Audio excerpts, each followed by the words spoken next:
It says we'll never part. Can't you see that we can spend eternity? Our lives were really meant to be together from the start. No one else could fill my life with ecstasy. No one else, it seems, could make me care. What is left is just a memory that's so empty and so unfair. Melody, I'll write another melody, and this time from the start you'll see I'll write it from the heart, and words that say, come to me, stay with me. Won't you stay with me?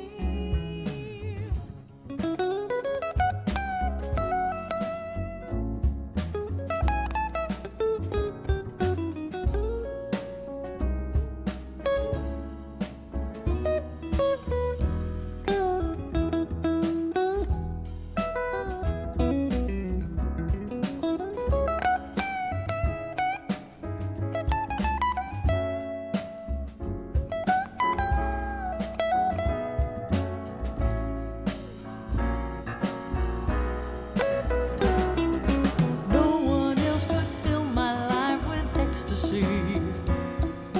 No one else, it seems, could make me care. What is left is just a memory that's so empty and so unfair. Melody, I'll write another melody, and this time from the start you'll see I'll write it from the heart, and words that say, come to me. Words that say, come to me, stay with me. Won't you stay with me? Stay with me.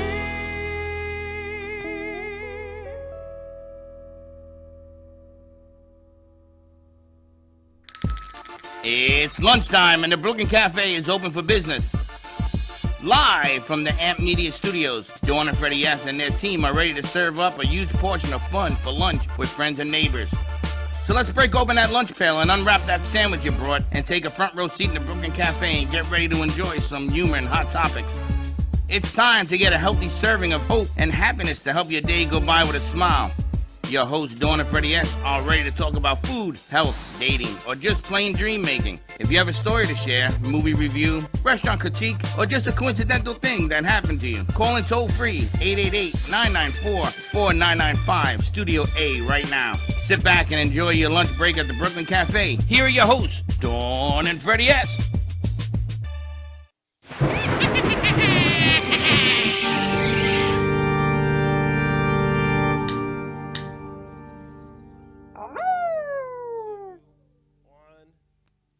Be me one day. That is you on the street. Hump Welcome. day. Hump day. What is it? Hump day. And there you have it. That's our producer, Katie, on the mic. She sounds a little bit baffled. She sounds like she's got a sore throat on that one. Yeah, she sounds like a camel in the desert. Happy Wednesday to you.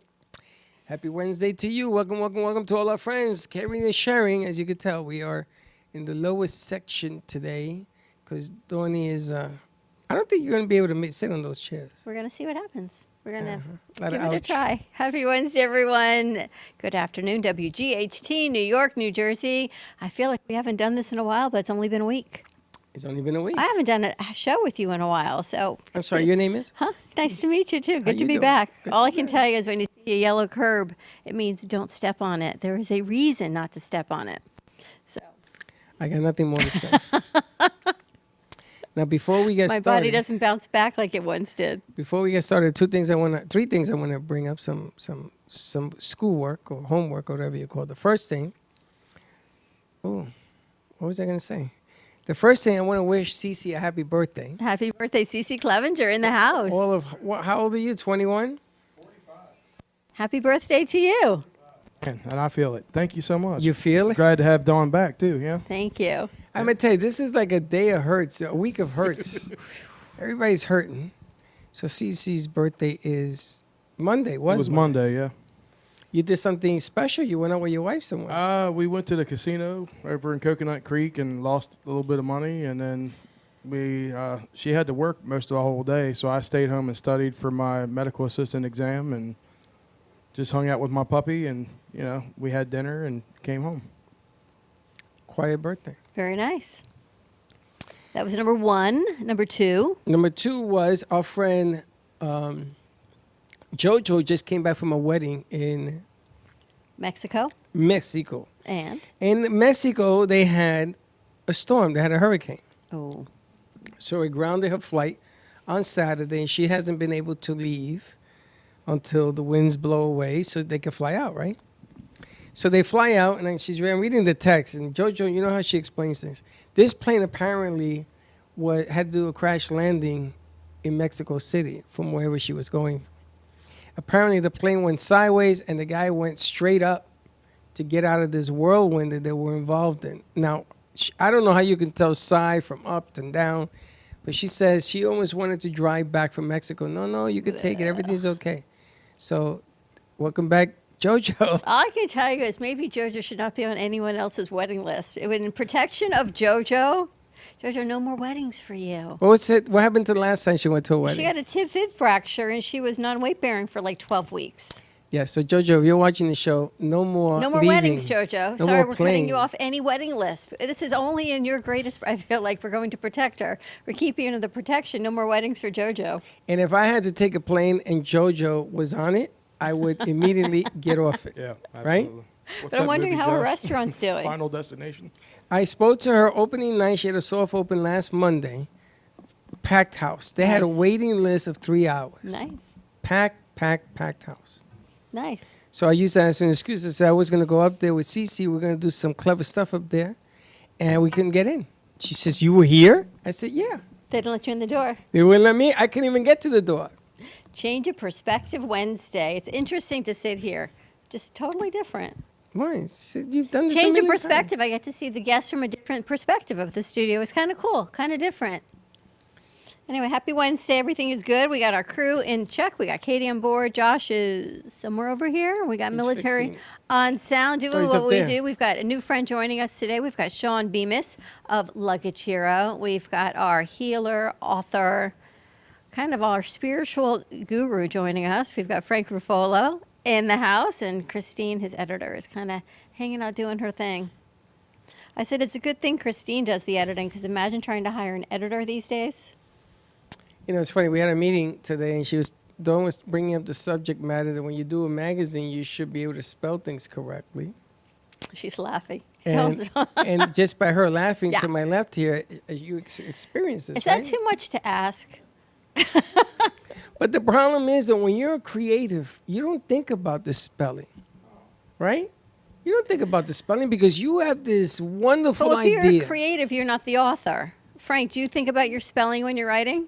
No. Oh. There goes that idea. He's just like, no, that's why And she the does the idea of the editing. game is to try to get as much as you can when that creative juices are flowing, right? You get into a rhythm. Yeah.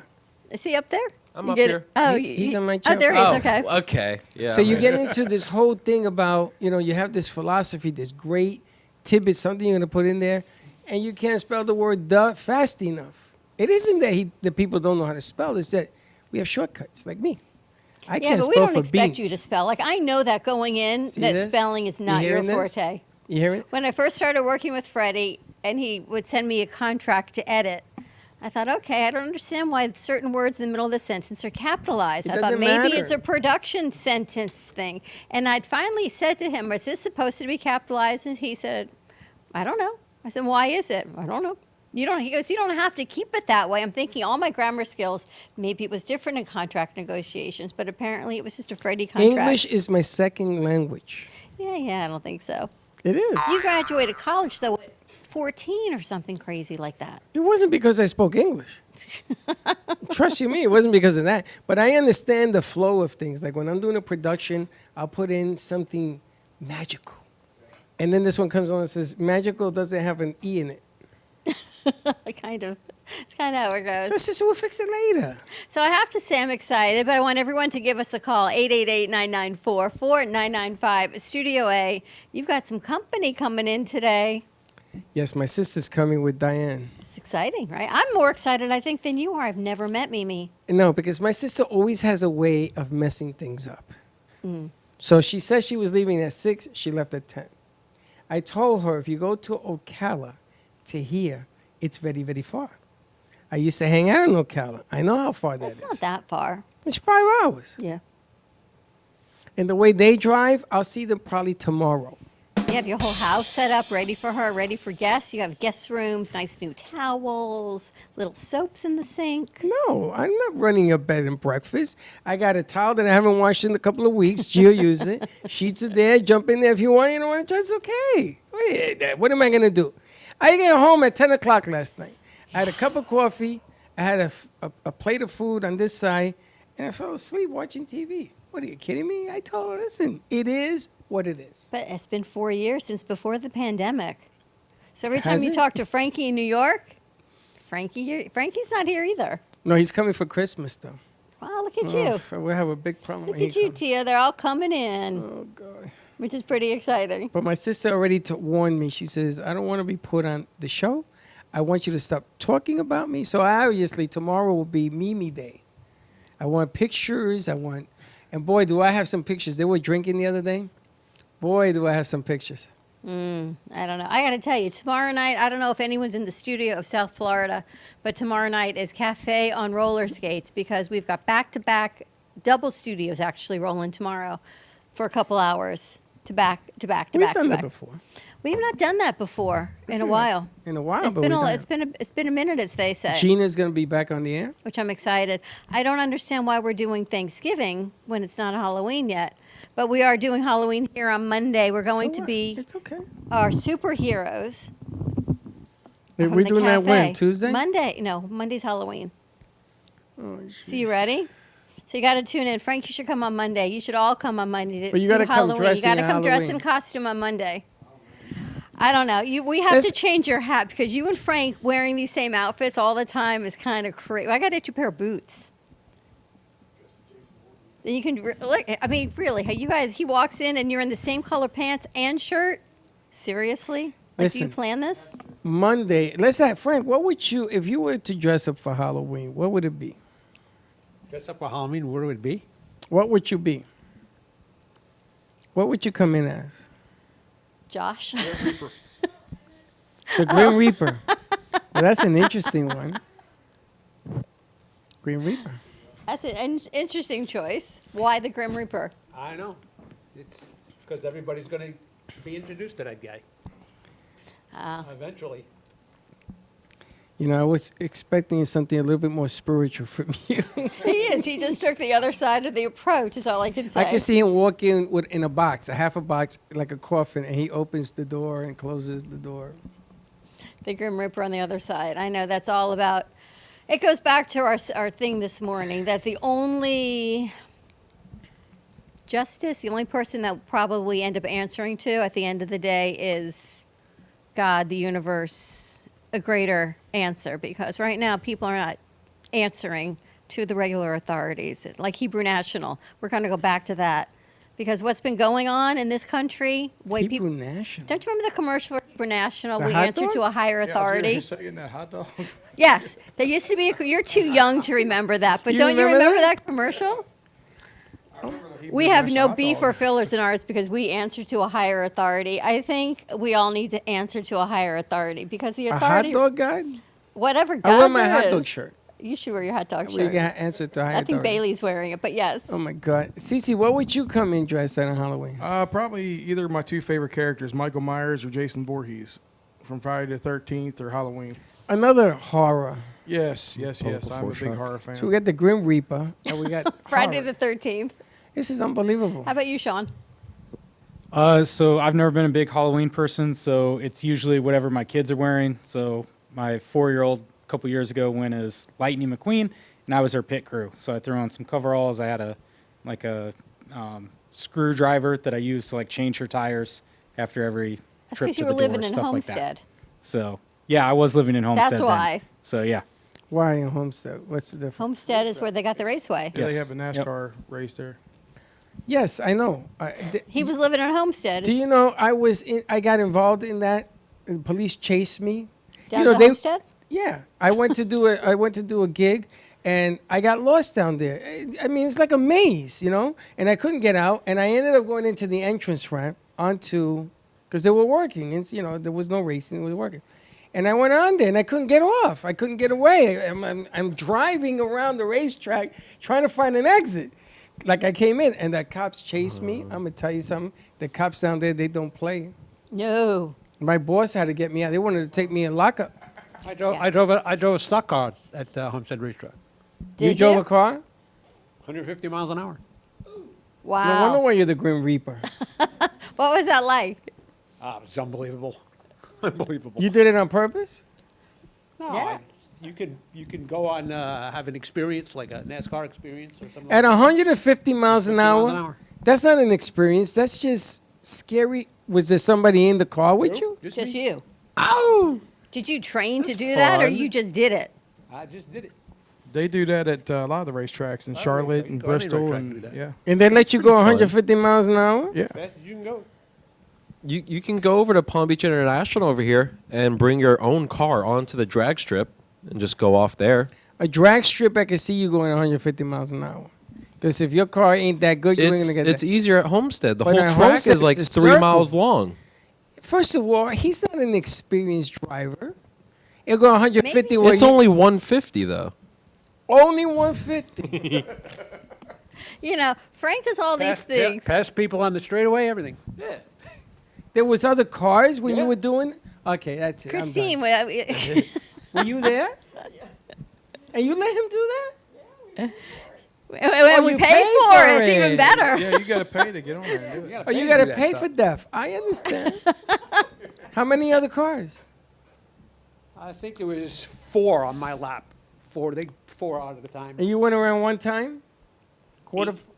Eight times. 8 times. 8 times at 150 miles an hour with What- other people on the track. Other people on track.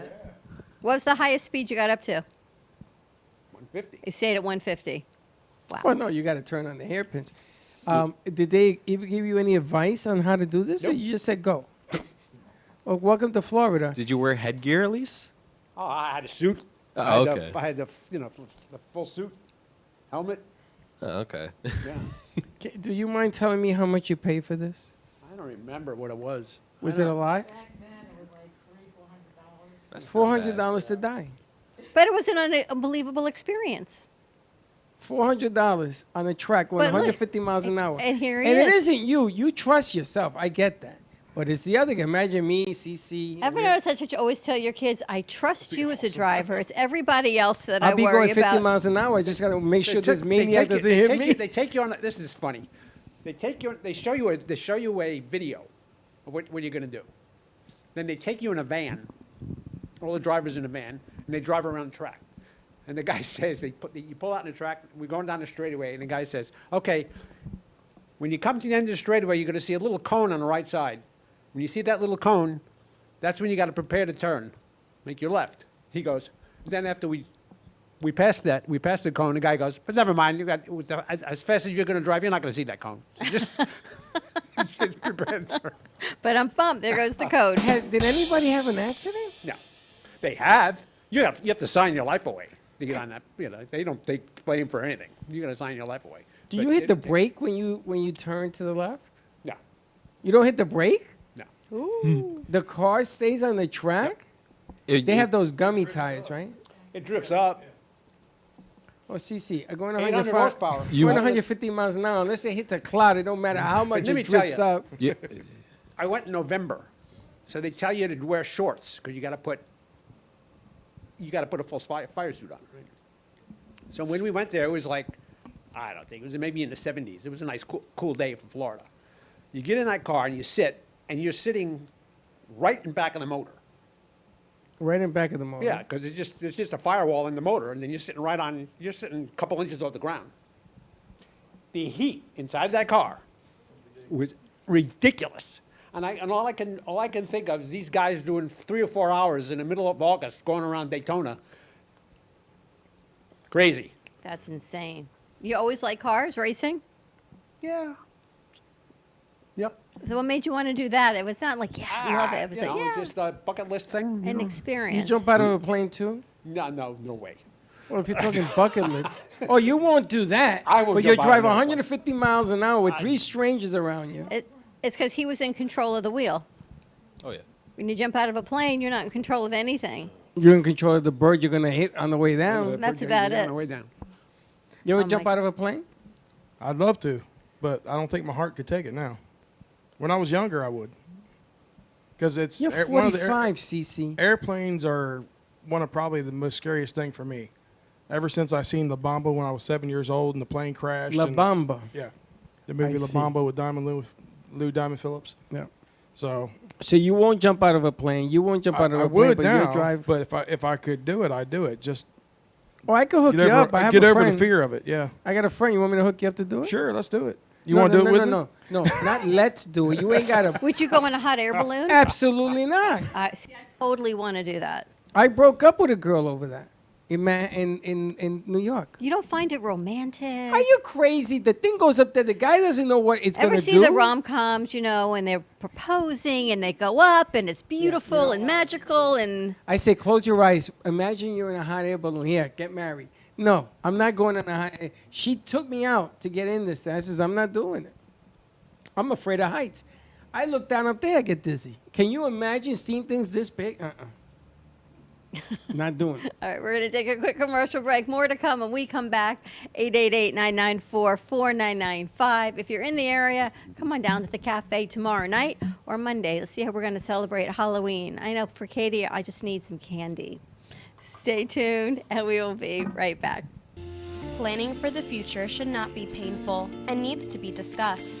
From health, family, finances, allow qualified professionals to aid in your planning. Luhu Advisors have been serving South Florida for over 30 years. A licensed real estate broker, insurance agent, assisted living administrator, and certified senior advisor, Paul Solomon is the most qualified and well-rounded advisor for any task. Specializing in real estate, long-term care, life insurance and annuities, Social Security, government benefits, and senior housing. Luhu Advisors. Let us help you. Known for his Art Deco Cubist style and compositions with dancing saturated color, Ken Bieberman has lived and breathed art his whole life. From the early 80s, he's influenced the Art Deco district of Miami Beach. Featured in numerous restoration projects, hotels, galleries, and clubs, Bieberman creates for everyday folks and celebrity clientele. He's also the proprietor of Art Repro, a giclée and scanning company in Pompano Beach. When it comes to scanning high resolution, size is not an issue. Professionally scanning art up to 10 feet and 64 inches in width, Art Repro utilizes state-of-the-art equipment. On quality canvas or paper, archival ink and printing mediums are put to use. Art Repro ensures colors are true and every nuance of the art is captured, including the canvas weave. Perfection is the priority. Contact artist Ken Bieberman today at 954-547-0095 or visit his website www.artrepro.net.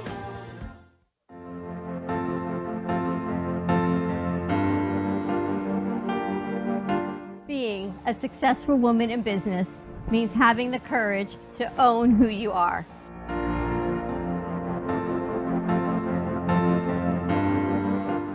We understand the challenges faced by women, and we are here to help. Our team is here to develop the best strategy designed just for you.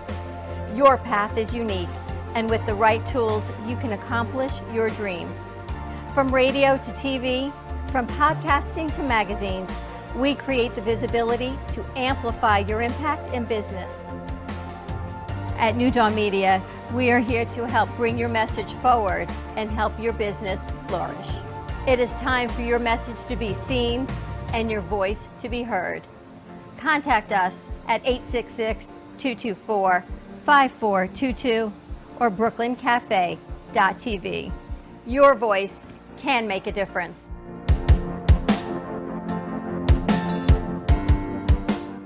Le Sorel Restaurant, home of the authentic Italian tradition, offers a large menu that consists of seafood, steak, homemade pasta, brick oven pizza, and homemade desserts including a wide wine selection.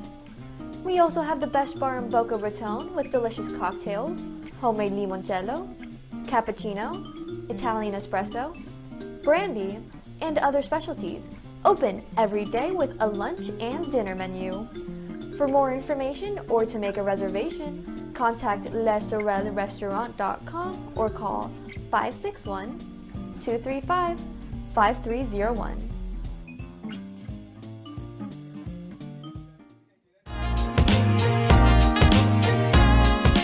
You've been watching the Brooklyn Cafe Show.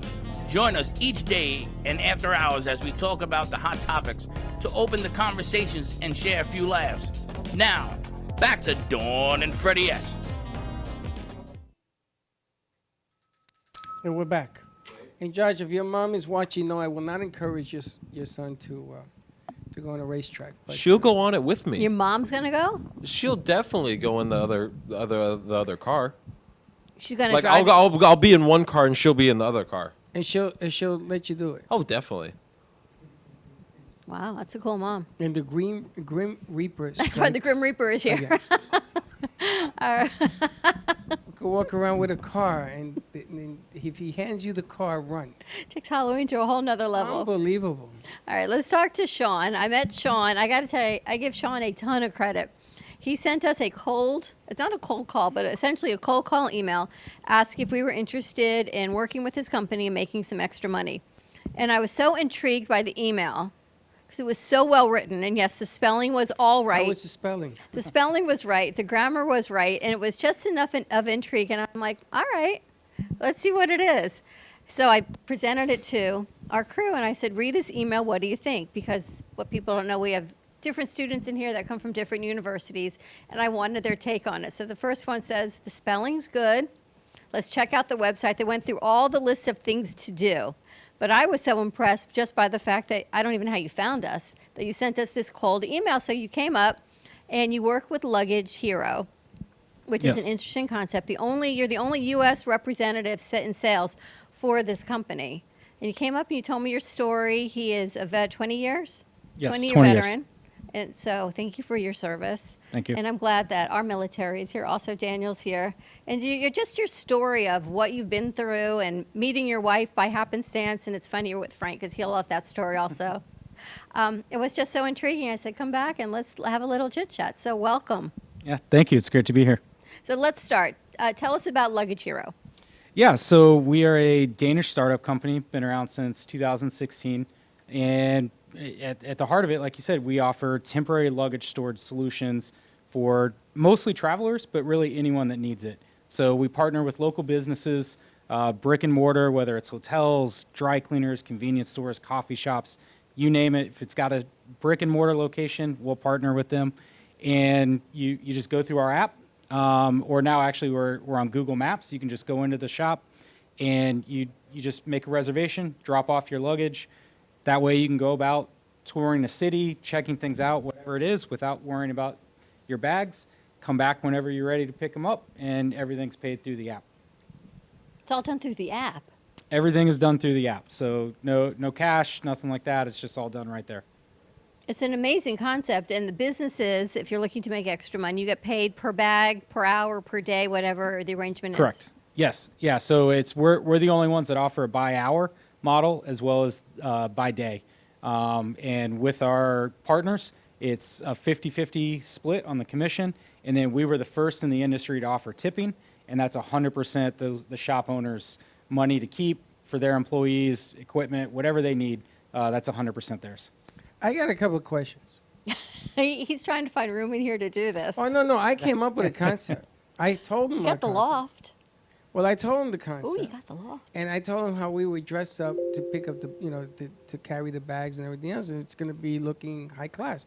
But my question is, why would somebody leave their luggage somewhere else? Great question. So I was actually in this scenario myself well before I found the company, still in the Navy, and my wife and I took a vacation to Argentina and took a red eye. We land really early in the morning, and we were staying in an Airbnb, and we weren't able to check in until after lunch. And we contacted the Airbnb owner. They were like, nope, I can't do anything for you. And we found a little cafe close to the Airbnb, and we literally took turns sleeping on a table like smaller than this one here. I guess you can't see it, but a very small table, and just waiting for the Airbnb to be available. How long did you wait? I mean, we were there 4, 5, 6 hours, something like that. Wow. I slept through a good portion of it, so I don't remember exactly. But if we would have known about this concept, or honestly, I don't even think it was around at that point, we could have dropped our bags off and gone in toward the city, gone to lunch somewhere, done something other than taking naps on a Well, you didn't coffee want to table. walk around the city with your car full of your luggage. Yeah, and that Can't too. do We that. had 2 very large bags. Right. They were backpacks, but still heavy. And after an all-night flight, that just didn't sound like a good way to see Buenos Aires. So, And what does it cost to store back? so we start as low as $1 an hour per bag, or $8 a day per bag, and then depending on where you're at, location, and the type of storage, it goes up from there. But Now, they don't have the locker bins anymore at the airports?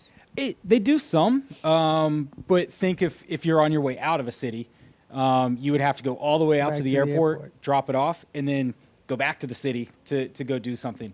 Or I guess even if you come in, you land in Fort Lauderdale and you want to get to Boca, and you can't check your bags anywhere, you're not going to sit at the airport for however many hours. You got to go somewhere. Right. Yeah. So those are still there, train stations, things like that. We just think it's a unique solution, and then plus 2, you find someone local.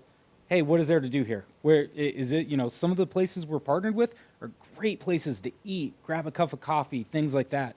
And so right there, you can start your experience in a new city. Sit and enjoy a show yeah, while you check exactly. your bag here at the cafe. I kind of dig that.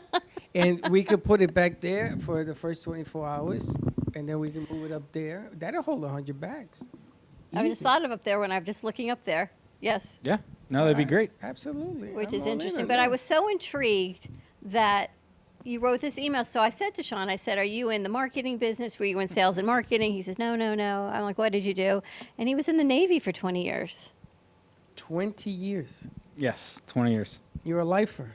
I am. I was. I don't even know what to say anymore. But How did 20 you? years. Why did you finally leave, or did they tell you to leave? Nope. They would have kept me around a little bit longer. And it's my wife. She's originally from Israel, and when they immigrated, they settled down in South Florida. And in the entire Navy, there was one position in Homestead that was available for someone with my skill set. And I asked, and they said, sure, you can have that job. And so that was where I was stationed last, and it just kind of made sense with. I have 2 older kids who I missed a lot of their very young age due to deployments and being gone and things like that. And so now I have 2 younger kids at home, and it just felt like it was time to just be home and not be gone so much. We've got, like I said, the extended family around, so it just made sense. It just felt right that it was the time to go ahead and leave. The Navy said, you want the job in Homestead? Yeah, It's it all should have you- been a sign. Pretty much. I should have And your known. wife's Israeli? Really? Yeah. It's all yours. They gave it to you. Didn't you get the hint? No, yeah, I should have, because they even penciled me in well in advance. I should have known right then it was not where I wanted to be. So did you do it for 20 years down there? No. So I was in Norfolk, Virginia, spent some time in Hawaii, D.C., Baltimore area, back to Virginia, and then Homestead. Pretty amazing career now, and to do this. It is. I got to tell you, my brother was in the Navy, and he toured all over Europe, like Greece and all that. And I was going to join the Navy, and he did a call in from Greece. And it was one of those things where you had to say over every time you talked back in the day. Yeah. You know what I'm talking about? Yep. And he said to me, all I'm telling you is if you join the Navy, I'm going to find you, and I'm going to beat you to death. Over. I went, Harry? Because he didn't want me joining the Navy. Yeah. He wanted me to go on to school, which I ended up doing. But my goodness, thank you for your service. Thank you. That is some repertoire. How'd you like Hawaii? Oh, absolutely loved it. It was incredible. Had a great time. Stayed an extra year while I was out there. So the people were incredible. Yeah, it was really, really, really special. For my older two, that's where they really grew up, was in Hawaii. So very cool place. And you're the only U.S. sales representative for this company, for Luggage Hero. You tell me New York is one of your biggest accounts. Yes. So I am the only U.S. employee for us right now.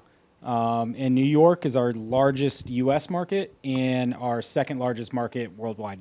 It only trails London. So everyone who's listening, New York and New Jersey, if they're interested in this, they download the app. How do they find out about it? Yeah. So if you're a traveler and you want more information, you just download the app. Like I said, you can book, find us through there. If you're a shop owner, if you go to luggagehero.com, we've got some information there. Or you can find your way to me as well, sean.bemis@luggagehero.com. And I'll be up in New York in 2 weeks, actually visiting our partners there and stopping by some others that have shown some interest. So if there's anyone that's listening, please reach out. I'd love to meet them while I'm up there first week of November. Do you have any other hubs in Florida? So Miami is a large market for us as well. It's, I think, our third or fourth largest market in the U.S. Behind D.C.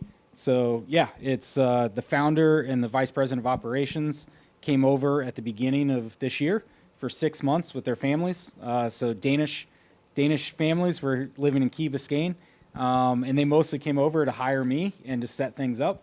And so just due to proximity, we have a pretty large presence in Miami.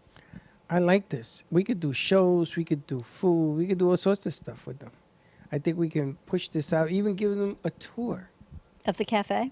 Not of the cafe, of the Of Boca? tour. Yes. Of the cafe. You go to that wall, you end up this way. There's It's the end of Studio the A, tour. there's Studio B, there's a theater, and I'm then you talking go. about you can give them other things to do when they come. They can catch a show. They can be part of the show. There's a lot of stuff we could do with this. It'd be a nice concept. But I was really impressed by your email and the whole thing. And you said you work remote, so he says, I'm happy to come up and come hang out and meet you, which was really nice. Now, do you live in Homestead still, or No, I'm in Pembroke Pines now. a little bit north? So a lot closer. How do people Yes. find you? What's the website? Luggagehero.com. So all one word, luggagehero.com. And any type of business will suffice. Yeah, we will take anyone that is looking for extra revenue and are going to take care of the customers. That's really our two requirements. That's it. That's a nice touch. I like that. Interesting. Everyone's looking for some extra money and some I extra thought she was convenience. crazy. I thought it was a joke when she He did. first told me. He says, "What are we going to talk?" I don't know, and he's such a nice guy. How can you not? No, hear but the I story? didn't. Now I had a different concept, but that will work. Ask him how he met his wife. How'd you meet your wife? So actually, funny enough, this should have been my Halloween costume. I had just been stationed in Baltimore and left Hawaii. Get to Baltimore. It's my first weekend there, and it happened to be Halloween. And so I had a friend of mine that was there. He had been in Baltimore a little bit, and he was like, "Hey, let's dress up as babies." And I was like, "That is the single dumbest idea I've ever heard. I am not going out as a 30-year-old man dressed as a baby."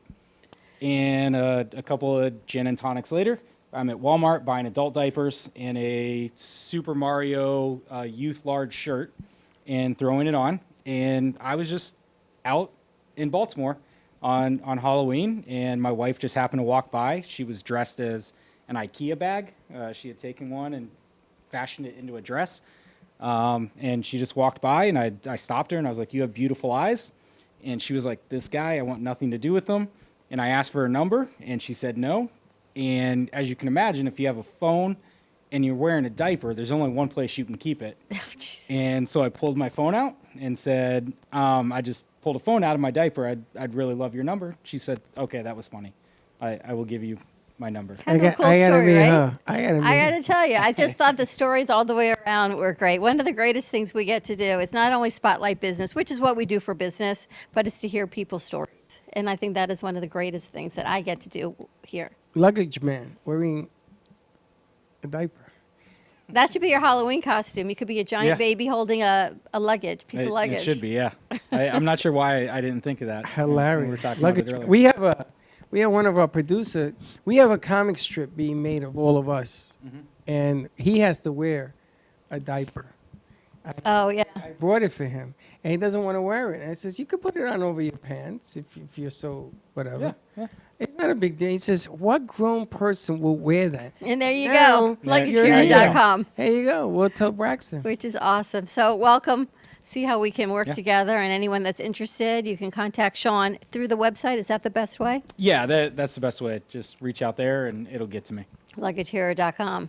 Now we have to move on to our author, who is more than just an The Grim author. Reaper. The Grim Reaper. Grim Reaper. I think of him as my healer because, I fell on Sunday. I did something totally ridiculous, and I don't highly encourage anyone to do what I did. But I take one step forward, two steps back. So I called my healer over there, my spiritual Grim Reaper healer, to come in and see if he could help me out. And of course, as a spiritual healer, he always does. You felt better? I'm starting to actually feel. I got Josh up felt from that better, too. chair. When you hurt your back? And I had no back pain, Frank. I mean, they'll tell you for the past 2 days I've been moving a little slower, but slowly jumped- but surely. She jumped out of a car thinking it was a plane. And Now I just got to clear my head. Listen, I was walking on a sidewalk. I can't even imagine jumping out of a plane. you're But funny. Frank, we met Frank as an author, but there's so much more to Frank A. Ruffolo. His stories are incredible, what he writes, and his visions. And as a healer, he's spectacular. Did you finish your latest? Is it done? It's done. It's not in my hands anymore. She's checking the spelling. How long does it take to clean up one of his books? A year. 2 years. It takes a while to edit. Have you started- editing a book is worse than writing a book. Have you started writing another? No. He's got 3 right now, I've got- right? She's got 6 waiting for her. So Wow, 6. Now, do you have any kind of intuition as to some of the stuff that's going on presently? Because every day I wake up to another piece of bad news. intuition? Verb, message. What do you want to call Gee, it? I'm going to sound like Q if I start talking. No. Well, what do I you want to haven't- call it? A feel? A I don't point of have any view? intuition. I mean, it's everything's coming to a head. I think pretty soon here. A lot of things going on that shouldn't be going on.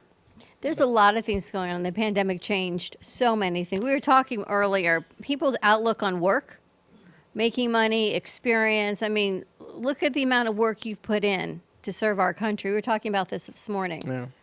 And now we have people that come in here and even social media working from home. That's even too much work. And you think about what others have done to serve our country and to protect us and old school work ethic. Well, It's changed. The definition of work has changed. People want to, like we had somebody in here today that wanted to work and not do anything, just consult. And you can't get away with that anymore. You're gonna have to sort of roll up your sleeves and everything else. Now I was gonna ask Frank, when you get up in the morning, do you feel inspired to write something that hits you, or is it something that can linger blank for 3 months, 2 months, a week? It could. Sometimes I don't get an inspiration to write for months. And then it When comes. I get it, it's there until I finish it. And what about meeting people, like meeting Sean, meeting CC, and people tell you things or they ask you questions? Does any of that ever influence your new works, or? Meeting people and experiencing different characteristics in people create characters in your books. So every character in my book is partially from somebody I met, partially me. So And you put these partials together. you to put get all these the picture? partials together and you come up with a character. So that's what they, the old saying is, don't piss off an author, you'll end up dying in his book. That's usually what happens. It's true. That's true. Do you think your calling is more of being an author and writing books, or is it sharing the messages that you receive through your writings? I think it's a combination. I think I share the messages by writing the books. Which is more important to you? The message and the story. Melding the story with the message. What about I try to give a enjoyable story. So when the people read it, they're reading a story, but subliminally they're getting a the message. message? What about different forms of delivering messages? Have you ever thought about changing up the written word to something else? Different forms of delivering message. Like seminars or things of that nature? I right? would love. I don't know how we would start that, but I would. Yeah, I would love to give us some. I Talks or think something. it's important that we start thinking about outside the box. Maybe if the message is to listen to the books, there are people like myself. Now I'm going to start jury duty November 7th, so I'm taking your books. And then what usually happens is I end up talking to people about the book and I end up giving the book away. This is like a trend with me in this stuff. So maybe I have to handcuff myself to the book. But sometimes the message comes and then because they're hearing you speak, then they want more. And that's when they go to read the books. I'm thinking seminars might be another way of Yeah. reaching ears. What's your ultimate message, if there is one? Ultimate message. That's a good question. That we cannot do this alone. You need to follow your God, whoever that God, how you perceive that God to be, and what you follow as that God. There's many different, I approach this from a Christian Catholic viewpoint, but that doesn't mean you can't approach this from a Islamic viewpoint or a Jewish viewpoint. You can't do this alone. And a lot of people think a lot of people today are me. I can do this. I am me. I am good. I can do this alone. It's me. No one else is going to help you, and you're not going to get anywhere. You've got to reflect and take into account and use the power of God's help for you. You cannot just ignore him and say, I'm going to do it myself. That is No, true. that's not gonna help. We cannot do any of this alone. You can't. And it's funny because it sounds to me like you have to have balance. You got to give and take. As much as you want, you got to give. Otherwise, how does anything work one-sidedly? You can't do things just on one side. The funny thing is, the more I look at what's going on around us, the more people are getting more and more desperate and doing stupider and stupider things. On the masses, if you look at different countries, you look at North Korea, you look at Iran, you look at all these countries that are just acting plain dumb. Me, pride. And they can't. It's people's pride that get them into trouble. Because And they they don't We want just to go talked about against their that pride. yesterday, And right? they won't Pride get and out. ego. They don't come out of the pride No. because their ego is bruised being wrong. But why'd you start wrong to begin with? And you're beating up on people who have done absolutely nothing to you, and you're going to say it's a threat. The only threat is you because of what you're doing, not the other way around. So how do you resolve a person's ego? That's a rough one. They got to open their eyes. I mean, you've got to learn to live with each other and respect each other's opinion, whether that opinion is different than your opinion. It's their opinion. Their opinion is not wrong. It's just different than your opinion. And you can't force your opinion on them, and they can't force their opinion on you. It's strange because, and I don't want to get political, but they ask, can you imagine being the president of the United States? Now, Biden is not a young turkey.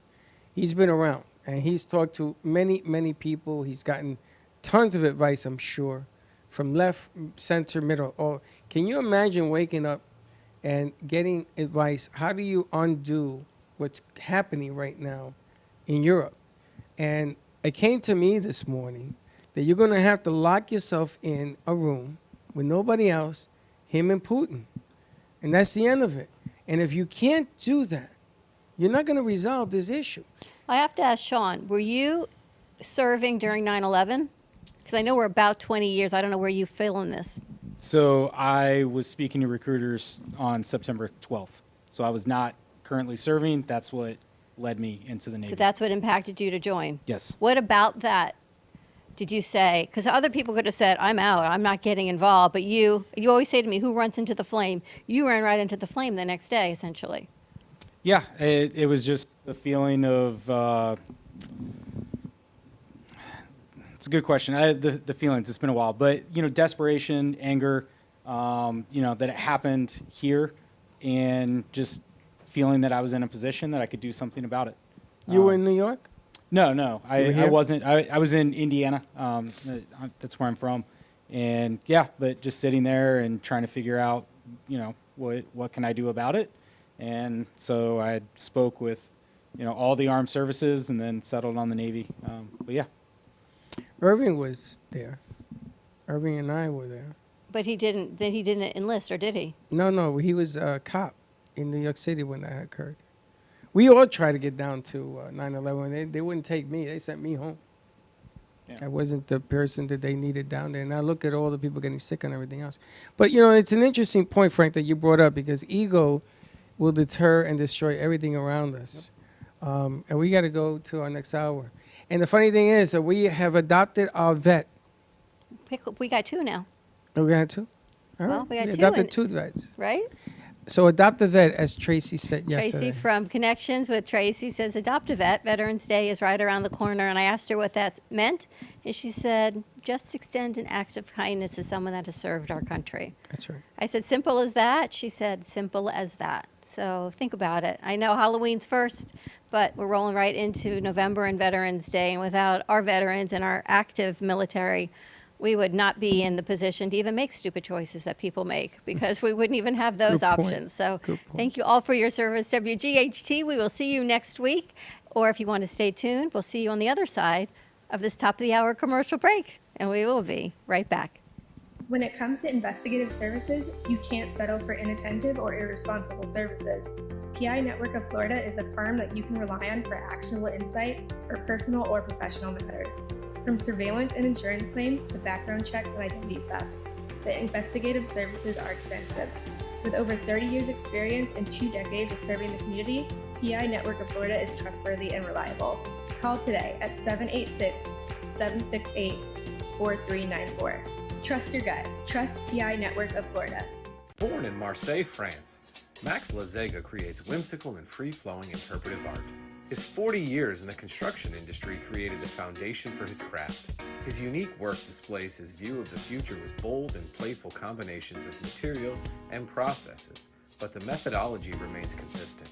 He fuses recycled materials and discarded building supplies into a fresh, well-executed approach. Lazega has lived in Miami, Florida most of his life, where he pursues his lifelong passion of creating industrial art. For more information, contact Max Lazega at artworkstudios.org or 786-326-8873. Meet Jay Harmon, one of the many artists held in the Brooklyn Cafe Gallery. Jay specializes in various different art styles, but his medium to work with is colored pencils. His unique style comes from being self-taught and years of practice. Jay pulls his inspiration from many outlets like people, television, celebrities, and many more. With multiple original pieces, Jay's art graces the gallery with over 40+ works for viewing and for purchase. His many years of being an artist has given him a chance to partner with the Derwent brand, giving him the opportunity to try many different work styles and further his craft. Feel free to come down and visit the studio to view his work, or if you're interested in your own Jay Harmon original, he's open to commissions on his website, coloredpencilartist.com, or catch his show, The Colored Pencil Artist, on Amp Media Productions on YouTube and Facebook. See you soon. What would you do if you had a broken bone? You'd go to the doctor and use your insurance, right? What would you do if you had a serious problem with drugs and alcohol? Most people do nothing until it's too late. Your insurance can help you get clean and sober with the assistance of a place like the Detox and Treatment Helpline. Many times treatment is fully covered, so why not use your insurance to treat your addiction problem just like you would if you had a broken bone? And with the Family Medical Leave Act, you're allowed by law to take off time from work, and your employer doesn't need to know the reason. So there are two good reasons. You've got insurance you can use for your addiction problem, and with the Family Medical Leave Act, it's completely confidential. Call us right now and save a life. Call 855-350-4504. That's 855-350-4504. Call 855-350-4504 now. If your family is suffering from inflation and high costs caused by Lois Frankel's reckless policies, Republican Dan Franzese is clearly your best choice for Congress. Dan is a successful businessman who understands finance and economics. He's not a politician. Dan grew up blue collar and knows how tough inflation is on working families.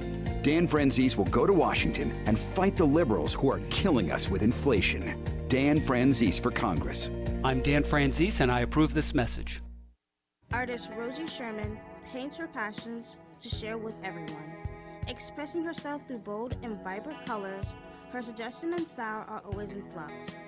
Inspired by travels, nature, romance, and the human spirit, Rosie makes sure her depiction of women are strong and proud. Her landscapes illustrate the changing seasons in the diverse world that we live in. To find her artwork in the multiple medias you can purchase, visit rosiesherman.pixels.com. You've been watching the Brooklyn Cafe Show. Join us each day and after hours as we talk about the hot topics to open the conversations and share a few laughs. Now, back to Dawn and Freddie S.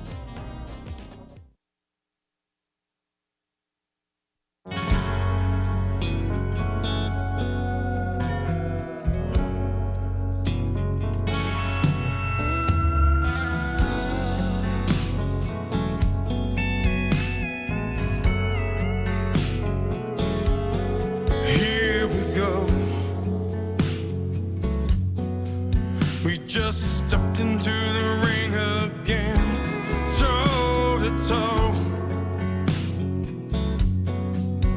Tell me, when will this fighting end? Pain, it hurts. It just cuts me like a knife inside. Will you wrong? Or will you just leave it high? You always said that I've let you down so many times, but now you see that all I ever did was try to get your attention.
It just cuts me like a knife inside. Will you run? Or will you just leave it hide?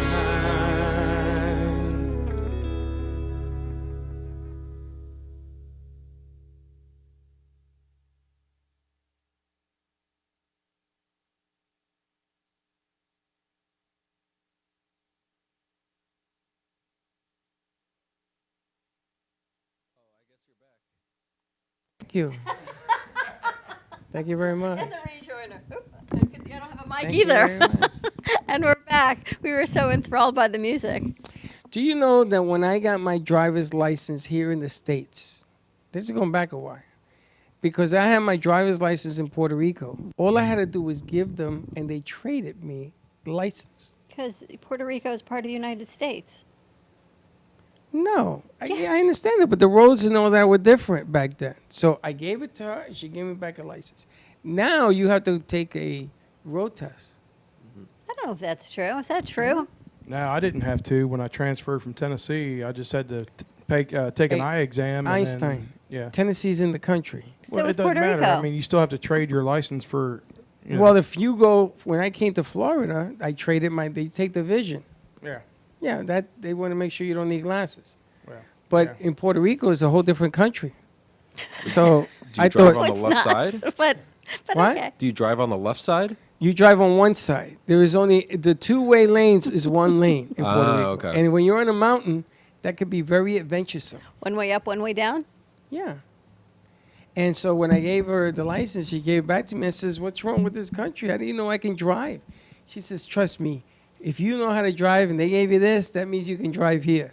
And she was right. New York is a whole lot easier to drive than Puerto Rico. It's funny. 'Cause we're just talking to Triple C in the house. CC Clevenger, host of Cafe Hello. Night Train on Thursday nights at 7:30. Tomorrow you've got Johnny Melnick John tickling the Melnick, keys. The piano man. That's right. He's going to be in the house tomorrow night. We're going to have a good time.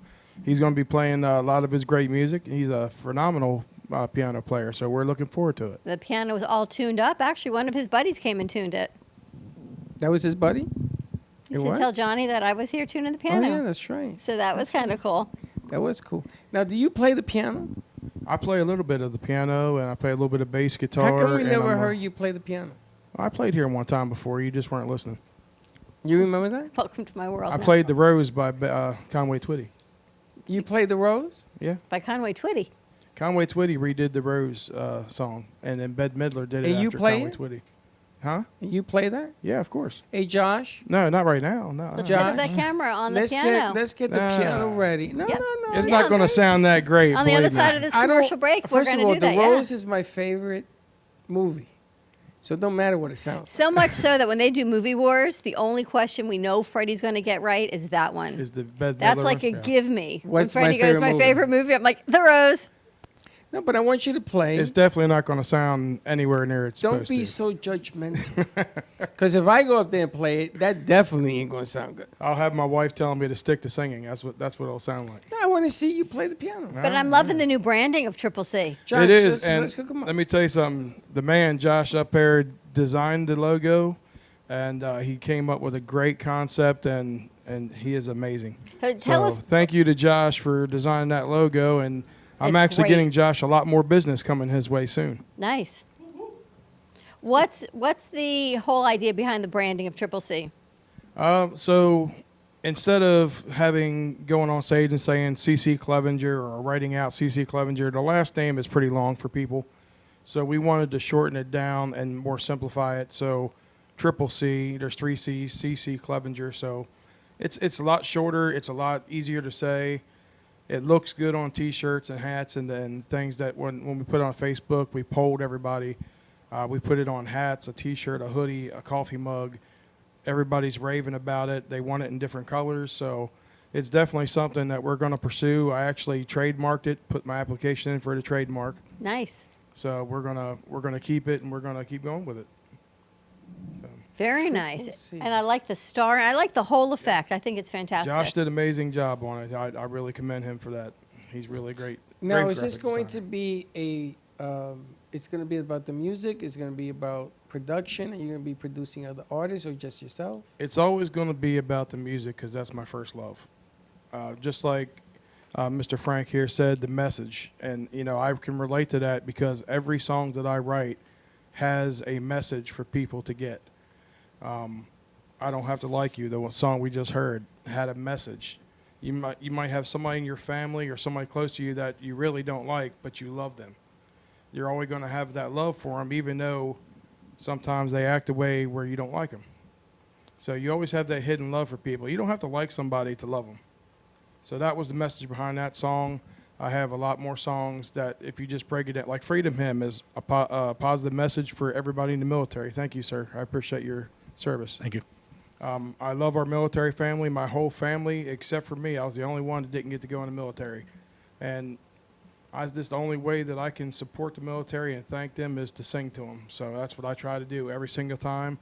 That song, the revenue from that song goes straight to Wounded Warrior, goes straight for Pets for Vets, and two other different charities that we pick, and all the money goes to that. I think that's one of Faraday's favorite songs that you do. It is. And he always says It's to a me, "Why rockin' can't I play it more often?" I said, "You got to ask Cece when we can play it." But he Oh, always absolutely. wants. You have my permission to play it anytime That's you like. always his Yeah. go-to. That he loves that song so much, and we just wanted to get clearance from you on that one. Yeah, absolutely. You have permission to play anything, anytime. We actually have. You see, Katie's excited too. Exactly. We actually have 4 new songs in the works, and I'm getting ready to go in the studio to finish 3 of them. So. And what is your message? I know I asked Frank that same question, but what are you trying to? I know you do it through music. Right. My message is that you have to love yourself before you can love somebody else. And just like Mr. Frank says, God is very important in my life. You know, I might not be the poster boy for going to church or going anywhere, but the church is here in the body and in the mind and the soul. So as long as I have my faith, I know that, you know, God, if God didn't give me this talent to use, then I wouldn't be able to use it.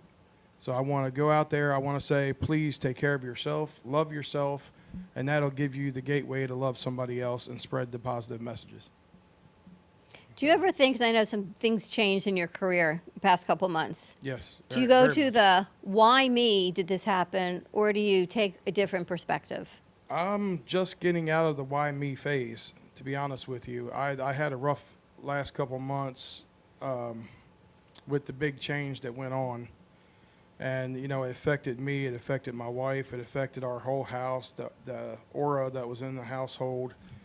And I just had to sit down and I talked with Sally from Xena, call me Xena. And she said, you know what, you're still on your path that you need to be on. And then I called my family. I called my grandmother. She's 95. She's up in Maryland. She goes, boy, don't make me come down there with the fly swatter and beat you back on the right path.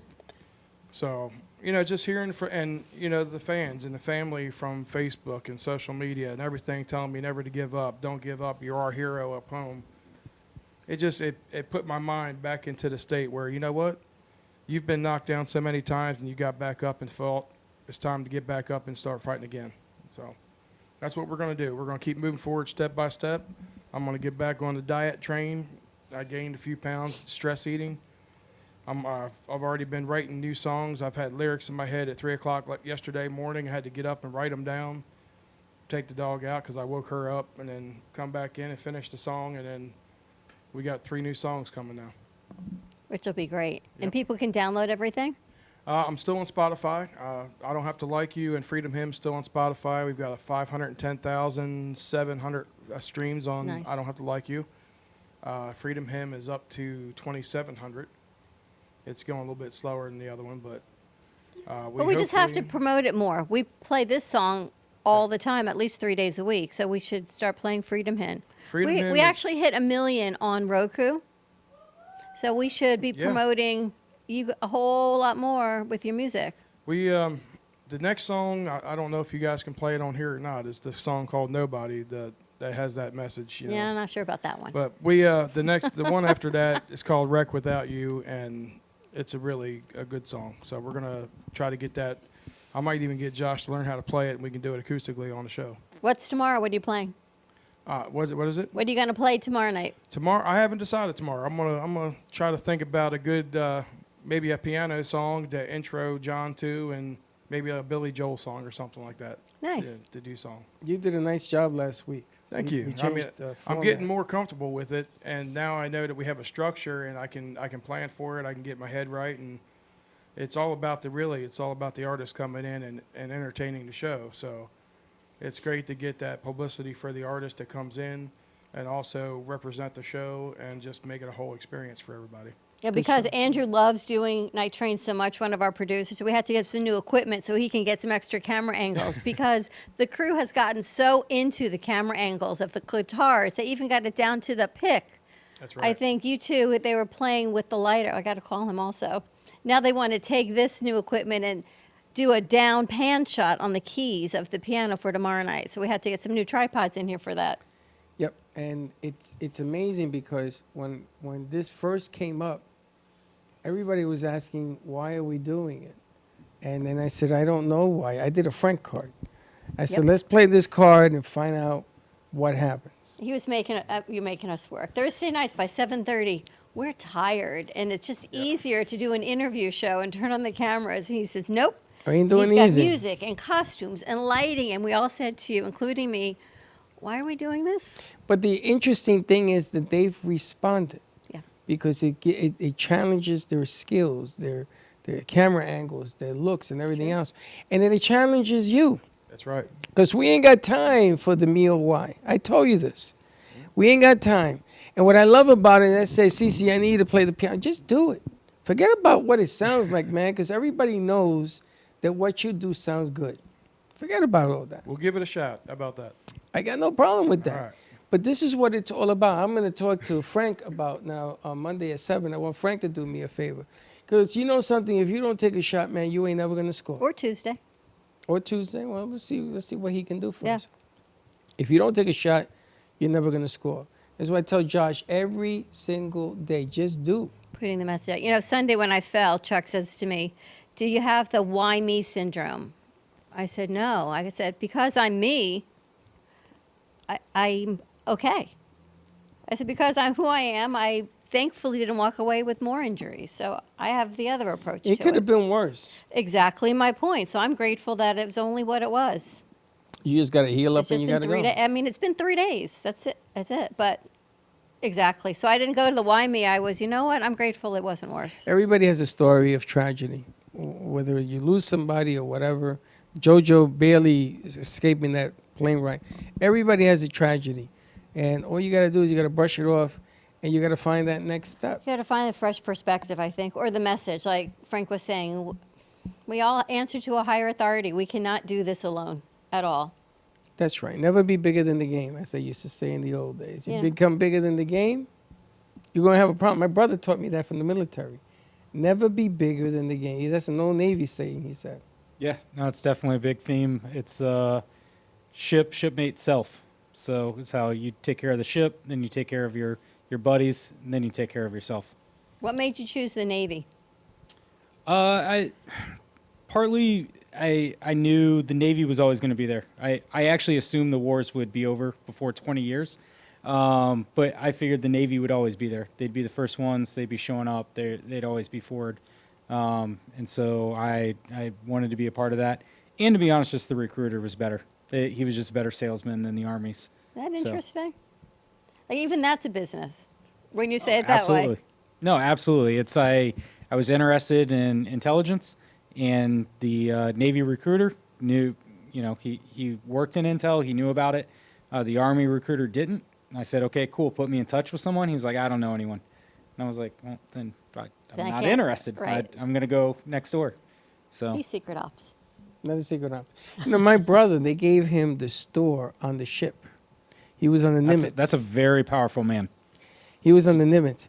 And I said to him, who'd you con to get this? And when my brother, we were in the paint business, the contract business. So my brother, he was a painter. So they made a deal. They gave him the store if he painted the numbers on the side of the ship. So they wheel you down I was going to say, Yep. that's tough. with snipers because there are sharks and you're close to the water. And they had 2 snipers. So these guys used to shoot over my brother's head. And he used to look up and say, cut it out. And It was a game to them. How old was your brother? He was late. He didn't join till 24, 25. But he was late. So but you're a lot younger than your brother. I was. Right. I was young, but I was driving. So, man, maybe Harry was older than them. Maybe Harry was in his 30s. Harry got in late. And there was a fire on the Nimitz. And there was a nuclear weapons on there and explosives. They were carrying stuff. So everybody left them in the Atlantic. So when they came into port, you could see that half the ship was all burnt out. They had to turn the fire out by themselves. My brother broke his ankle turning this fire out. So I got to go on the ship, which is not allowed. But I had to carry his stuff because he was taking medical leave or whatever the hell it was. And this big captain says, "What are you doing on my ship?" Oh, my God. I still remember. It still gives me the shivers. I said, "Sir, I'm with him." "Santori, what's your..." That's my brother. "He's not allowed on here. You know that." And, oh, my God. We got in so much trouble. I thought he was going to make me do 20 right there. So I had to carry Harry's bags and the stairs. How does a human being fit in these stairs? They're about this big. You got to walk sideways. I had to squeeze my way in. I said, "Harry, how you doing?" Harry, big guy? Yeah, he's like him. He's a big guy. But these stairs are like this. You would be comfortable in these stairs, not him. Thank you. And I finally got him off. I says, "I got to get off the ship right away. This is crazy real here." And they were very intense because the fire, a lot of people got hurt. Some people died on this thing. It was crazy. And when you're alone out in the middle of the Atlantic, you are alone. Everybody went, zoop, see you later. Because if you blow up, we don't want to be anywhere near you. Is that true? Yeah, I mean, if there's a fire, it's not uncommon, and there's no fire department. So every sailor is a firefighter. Even from basic training, you do some firefighting training. And you got to run into the fire. And then as you are fighting the fire with water, that's never good to put on a ship because then the ship sinks. So then you have to figure out how to get the water off as you're putting more water onto the ship to put the fire out. They were throwing It's quite a mattresses. problem. He told me they were throwing mattresses and then throwing the mattresses out to absorb the water. It was crazy. Wow. Yeah. And then my uncle, Salvador, may he rest in peace, was a lifer in the Army, 50 years. He used to run a mile every time he had an anniversary. And they couldn't get rid of Salvador. They could not get rid of him in the Army. They gave him a store out in Langley or wherever, Virginia. The Army gave him his own store. I used to go visit him. I used to buy the fatigues and all that. I loved it. And my rest in peace, my uncle was murdered in the store. Somebody hung my uncle in the store and they murdered him. But it goes to show you, lifers, man, they are a different personality. You know, they talk about war and tough times like my uncle did and like you did. And they had a personality that didn't, I mean, they look at an issue, a situation, and they're figuring it out. You know, they don't have time to worry. Remember we interviewed Judy Weaver from Connected Warriors, Yeah. and she had told us that the hardest thing, and I asked you this, Sean, was when you come back, is being stateside, is getting reacclimated to the real world, and go to the grocery store and seeing someone explode a bottle of tomato sauce. And she's brought a whole yoga program forward to get people back into really the mindset, mind, body, spirit, and connecting back to here, because it's different. When you're there, right, your mindset's one way. Here you Absolutely. got, two little girls. You can't have that mindset here, raising two little girls in a pit crew. Yeah, no, it's very difficult, and the family back home, life continues, and you just kind of expect, especially the first time you come home, that everyone's just going to be over thrilled, and it's going to be all about you. And I mean, don't get me wrong, for a couple hours it is, but then life goes on, and whether you've gone 6, 12, I mean, some of the guys I was with in Iraq were gone 18 months, and kids have grown up, personalities have changed, the home has changed. And so you have to assimilate to that and fall back in, not the other way. And it's between that and then just hey, everything's okay. Somebody's not constantly trying to kill you. You don't have to worry about the fire constantly, whatever it is, just learning to decompress, relax. It's a lot of veterans struggle with that. It's got to be hard. It ain't The easy. things you don't realize. I got to tell you, when I worked, oh man, you're bringing back memories. When I was at NYU, they gave me an internship in family court, which is different than all the other courts. Family court, sealed, family, they take care of kids. Nobody's allowed in the courtroom. You got to get permission from about 4 judges before they do that. But I was in family court, and the guy that ran family court was this military guy. And he was really upset because he served in Nam. Now, a lot of my family served in Nam. All my uncles and my cousins especially all served in Nam. And when they came back, they didn't come back to parades. Right. Right? You know what they came back to? Pampers and screaming, and they were abusive, and they called all our vets baby killers and the whole 9 yards. So I was in Atlanta, Georgia doing a shoot, Jeff Santos, as a matter of fact, and they set up in Atlanta, they set up the welcoming committee when the vets come in, and they start applauding. I didn't know what the hell was going on. I thought it was a scenario out of a freaking movie. And everybody stands up. It doesn't matter where you are in the airport, but when they walk through, everybody claps. Everybody starts cheering. I don't know if you ever had that experience, Sean. So twice. Once flying out through Atlanta, I was on my way to Iraq, and we just kind of, because we were all in a group, we're all in uniform, we're walking through like an atrium, and everyone just kind of stopped and applauded. The absolute coolest experience with that, or one of my most unique experiences in the entire military, there's a little town called Bangor, Maine. It's just a nothing town. I'd never heard of it until we had a layover there. But again, on my way to Iraq, I was with the Army. Every once in a while, they take some of us Navy guys to help the Army out.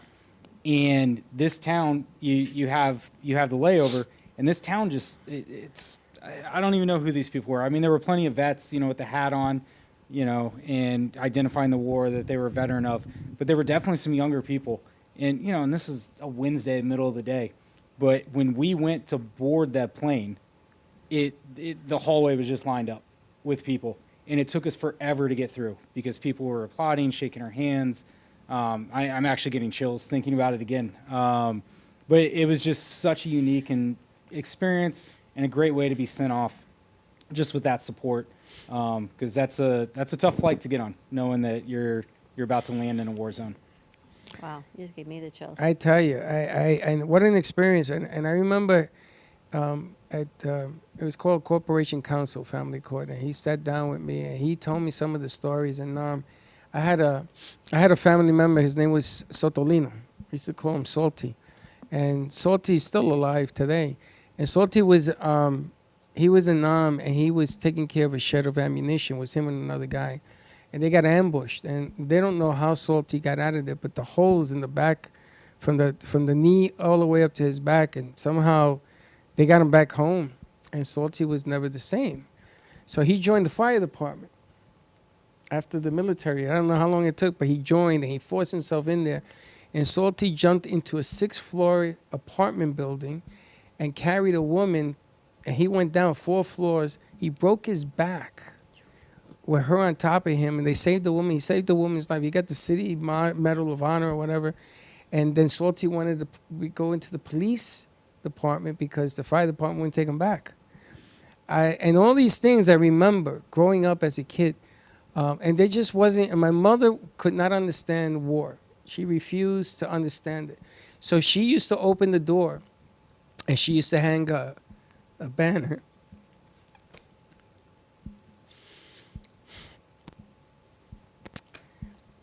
Let's take a commercial break. Stay tuned. We'll be right back. Welcome to AMP2 TV, the first and only internet production company that's truly plugged in.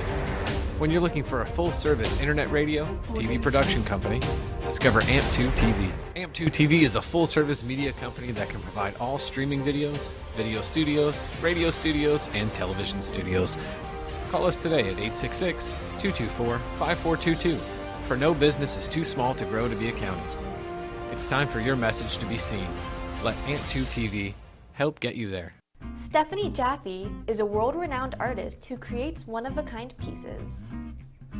Using a keen sense of color and composition, her vibrant collages and mosaics integrate eclectic elements such as vintage keepsakes and fine china with blown glass and fired clay to create whimsical arrangements. For more information about her work, come down to the Brooklyn Cafe TV studio or go to StephanieJaffeArt.com. Welcome to Lost Harbor Spirits, a world where pirates inspire our spirits, treasures remain undiscovered, and flavors are infused with the essence of mysterious voyages.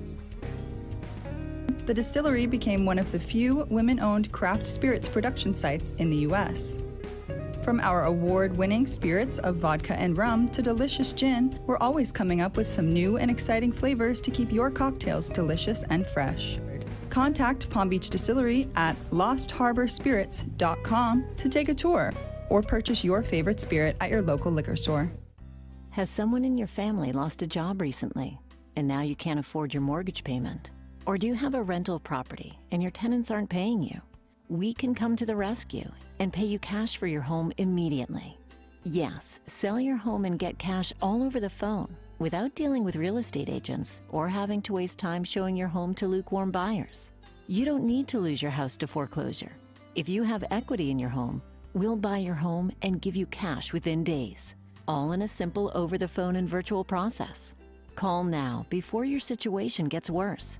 Sell a home you can't afford or just need anymore and get the cash you need today. Call this number now. Call 855-348-5925. That's 855-348-5925. Again, 855-348-5925.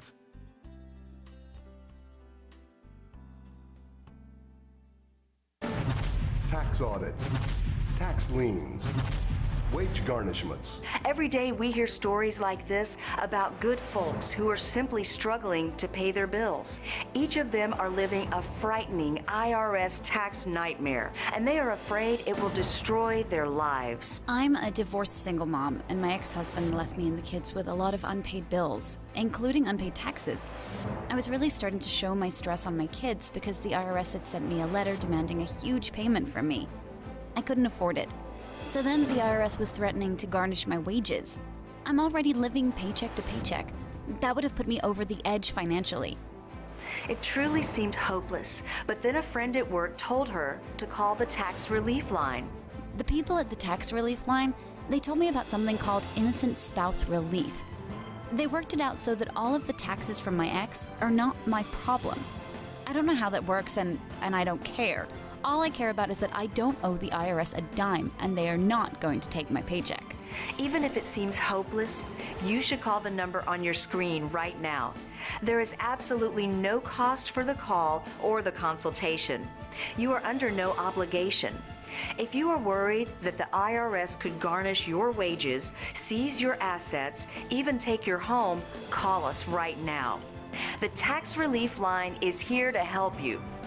Now, you have a knowledgeable, professional team of tax experts that are ready to negotiate with the IRS and fight for you to save you money. The Tax Relief Line's professionals have successfully negotiated thousands of cases, reducing and sometimes even eliminating the tax debt for their clients. It's very easy to get started. Simply call the number on your screen right now. You don't have to live in fear anymore. The call and the consultation are free. When you wear Zamboni Couture, you can feel pride knowing that you are supporting a small woman-owned business. We advocate for women's empowerment and always embracing feminine freedom and equality. Our fashion is all about style, quality, passion, and color through the use of amazing fabrics to help you find your own individual style. Let us inspire you with beauty and color. Follow us at Zamboni Couture on Instagram, Facebook, and Twitter, or call us at 561-860-6099. You've been watching the Brooklyn Cafe Show. Join us each day and after hours as we talk about the hot topics to open the conversations and share a few laughs. Now, back to Dawn and Freddie S.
so happens that he knows the song of my favorite movie. Isn't that Why is that ironic? your favorite movie, though?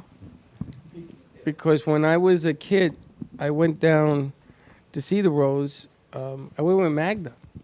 You were 12? That wasn't the movie that I went to see. I went to see the movie after that. But they were giving, in those days, they used to give 2 movies, not one. And I went to see it, and this thing plays on the air, and I was in shock. I mean, what Bette Midler did on that movie was amazing, how she never gave up, and it wasn't for the drugs. You know, it ends very sadly, tragically, that whole movie. They said that movie had to do with Janis Joplin, remake Yes? of her life. That's what they say. I don't know. But it inspired me. I watched The Rose 6 times. I didn't even watch Saturday Night Fever 6 times. I think I did. Most people did. But I watched The Rose because to me it was inspirational. And it always said you can't give in to your fears, because if you do, life will eat you up and take you away to the Grim Reaper. Yeah, you got it. It's so interesting when our shows always come together. And I always say to you, where do you want to start? And you say, I don't know. Let's see what happens. The messages. We have to see, and I always go back to Frank on this one, we have to see the messages and interpret them. I can't always say we interpret them the right way, but however we interpret them for us to keep going to do what we have to do. And we can sit and hear the same show, the same movie, but we may end up with different messages. And people have different messages. I almost called you the other day, Frank.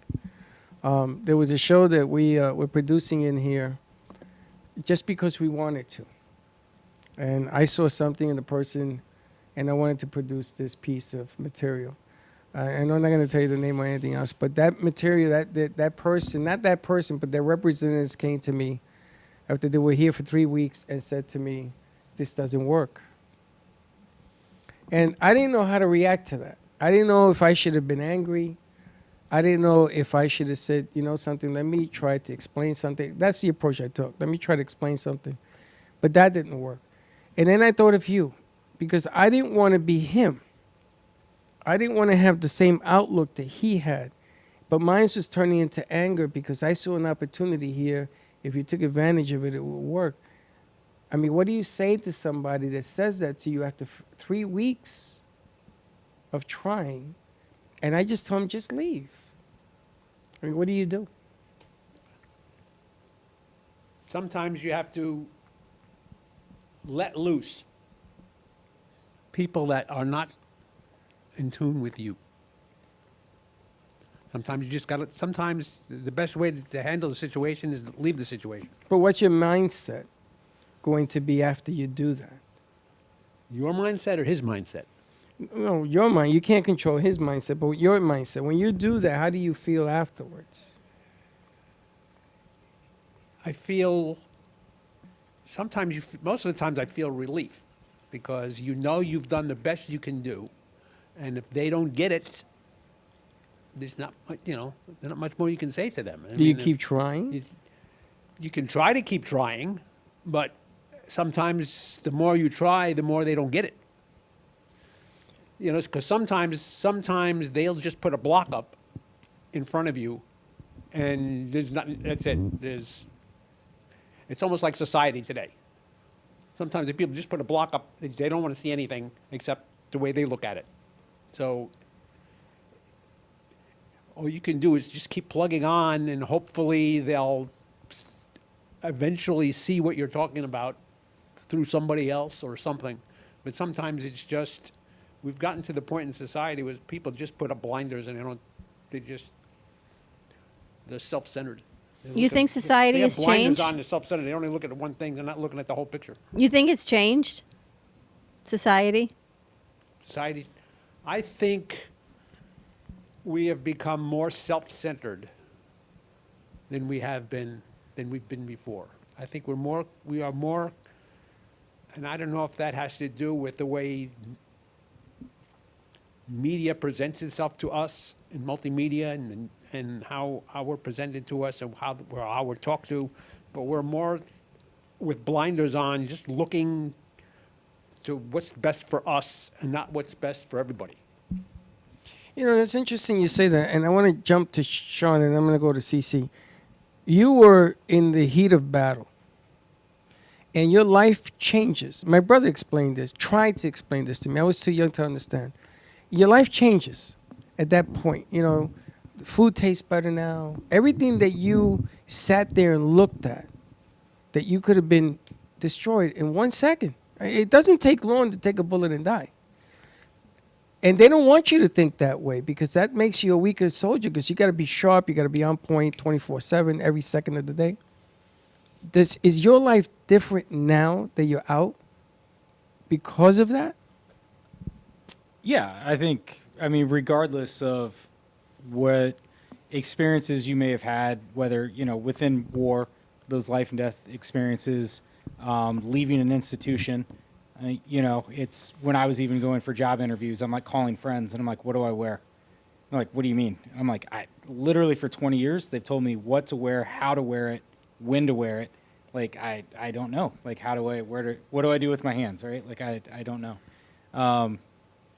But yeah, when you have those experiences, I think you do appreciate that stuff a lot more. But I think too, though, there's another piece of it where there's a certain amount of, like you said, you got to be on point. There's a certain amount of thrill, of adrenaline, of excitement. To be honest, as horrible as war is, that when you come home, it's very normal. It's very drab. At times, it's very boring. And that's something that a lot of soldiers, have struggled with. I was on a deployment once where we didn't see a whole lot of action. We were in Iraq, but it ended up one of the soldiers died while he was on leave back home, and he was just driving his car. He was going way too fast, and I think at the end of the day, he missed the thrill of going outside the wire and seeing action and doing those things, and he was trying to capture that again back home. And he just didn't know his limitation and didn't realize it was a different situation. So I think it goes both ways, to be honest. But do you think that the training is to keep you at a high adrenaline pace? Because you can't see war as a drab, in my opinion, because you got to be quick. You got to see openings if you're in battle or what have you. Is it made to be that way? And then nobody diffuses you. Nobody teaches you to turn back into regular people. So to answer the first part, I think they almost try to teach you that it's normal, right? And so you try to make the training as real. You train the way you fight, is what we used to say. So you would try to make those training scenarios as realistic as possible, to where when you're actually being shot at or there is a fire on board the ship, you're almost not at a heightened state. You're just like, you can slow it down, and you can say, I understand what's happening. It's almost like a quarterback in football, being able, you hear those guys talk about everything slowed down. Right. And I could see what was happening. And to be honest, I think that's where the military wants you to be, is to be able to slow those things down and be able to process what's going on instead of being completely amped up. So if you meet somebody, here's the question that I wanted to allude to. You meet somebody who's down on their cells, is negative, and they never served a day in the military, none of this. They're just down on themselves. How do you approach them feeling the way you feel in your training? What do you do? Yeah, that's another good question, because to be honest, I've struggled with some of that, right? Is coming home and what am I doing? I had jobs in the military and I'm like, what am I doing? And so there are times where you're looking for that self-worth. You're looking to have a seat at the table, to feel valued. When I was getting out of the military, that was one of the big things I looked for. Was I wanted a company and an organization where I felt valued. I didn't just want to be another piece. I wanted to feel valued at that company, that organization. So I think for me, it's when you meet someone like that that's really struggling with whatever it is, whether it's life or just a piece of it, is helping them to see that they are valued, that they do provide value, and to help pull them out of that in that way. Because I think at the end of the day, that's what people want, is to have self-worth and to feel valued from others. I think because of COVID and people staying home and the whole lockdown situation, a lot of people went into a funk. And what I'm looking at right now is a lot of people in a funk. And they're painfully in a funk. And that pain leaves them and becomes noticeable. That's what happened with that scenario with that that piece that we were going to put together. And you have to be careful because it's a slippery slope. Because if you want to help somebody, you got to get them to help themselves. Well, I think what happened in COVID, there's a lot of things happened in COVID. One is, well, even before that, 9/11 came and this whole country came together. You didn't realize it because you were in New York. You didn't realize the whole country I didn't even know the country knew about it. Supported what we did. And the country came together in 9/11 and unified and supported it. And you went and you enlisted. And we were all one. And somewhere over those 20 years, politics happened and we changed administrations, whatever side you believe in. And then people became desensitized to war. And the media desensitizes you to killings. Look what's going on now. You turn on the TV and you see, oh, here's another war. Because it's always in front of you. And then COVID came, and everyone's just desensitized to the loss of life. And we forget what it is to be humane and compassionate and value each other. And this is what it comes back to. How are we so desensitized to what a human life is? That war is number one on our media channel when you turn it on. But compassion and adopting a vet or helping someone come out of a funk is not the norm. I know. Unfortunately, we had another mass shooting in, I think, St. Louis. You can call Chuck in the morning, too. But check this out. So I'm watching this, and the cops ran in. They didn't hang around. They ran in, and they got this guy, this kid, and only 2 people died. And I'm sitting there, and I'm having the conversation with Linda. Oh, only 2 people died. Only 2 people died. Where the hell did I come up with that? Only 2 people died? Because it wasn't 17. It wasn't 40. It wasn't 50. It was only 2. That's what's wrong right now. There shouldn't have been any. None. And you know something? The school locked down. The doors actually worked. Everything worked. But still 2 died. Okay? And I think that the problem we're having here is that we've come to expect these mass shootings now. We've come to expect people like Putin being around and doing what they're doing. See, but you and I have to do a better job at what we do. So what are we doing? What do we got to do? We need to bring people like Sean forward. Why don't we give the military or whoever our vets a 30-minute show? Why not? I'm in. Why if don't he we? wants it, I'm in. If you want it, I'm in. I don't know. I just threw it out there. But why don't we bring forward more of that? So when people turn on our media network, they actually get the positive side, the hope, the humanity, the coming together side instead of the other side. That's our responsibility. It's funny. 5 years ago, 6 years ago, with Captain Tracy, right? We met her. Tiffany. She was homeless in the street. Yeah. Homeless in the street. She was a captain in the Army, homeless. And we took her on a shoot with us. I didn't know her. She was in Langley in intelligence. And something happened. And they had her living off of 95 or something. And now she just bought her first house. She lives in Ohio. That's great. And she helped another person that came in here struggling. So you and I have to do a better job on our media network to bring forward other ideas. I'm all in. Okay. I got no problem with that whatsoever. Always wanted to do something. Ever since I met that guy, that was before my brother went into the military. Ever since I met, his name was Greg Hoffman. Ever since I met him, he opened up my eyes to just how much pain he lived in every day. Because he went in there with good intentions. He was drafted, and he survived and came back, and he used to run that whole system of the legal aid society. It's funny. I always say to military, Daniel, you always this calm? He's quiet. He goes, yep. Yeah. You always like this? Yep. But I guess it's like you say, you're trained that this is calm. What we do here is really calm compared to whatever you have all encountered. And he's always got this great demeanor. We tease him. He's like, goes, yep. Kind of sometimes he doesn't even say the yep. He just nods his head. But he's so great, and he's always chill. Okay, I got this. But it's got to go back to the training. It does. Right? Because this is not life and death, what we're doing here. No, I can still remember I was basically the second most senior person in Somalia for intel operations, for special operations stuff. And I remember one day I was trying to get like an aircraft. I was trying to get some asset. We had some guys being shot at, and the higher ups weren't going to give up the plane. And I went out and I was hot and I was mad and I was just this and that, da da da. And this very, very senior SEAL officer looked at me, and I won't say exactly what he said, but he was very calm, and he essentially just said, "Speak English. What is happening?" And in that moment, I was like, yeah, me being upset, me being frantic does no good for anyone. And I took a breath, and I was like, this is a situation. And he got on the phone and very calmly called someone.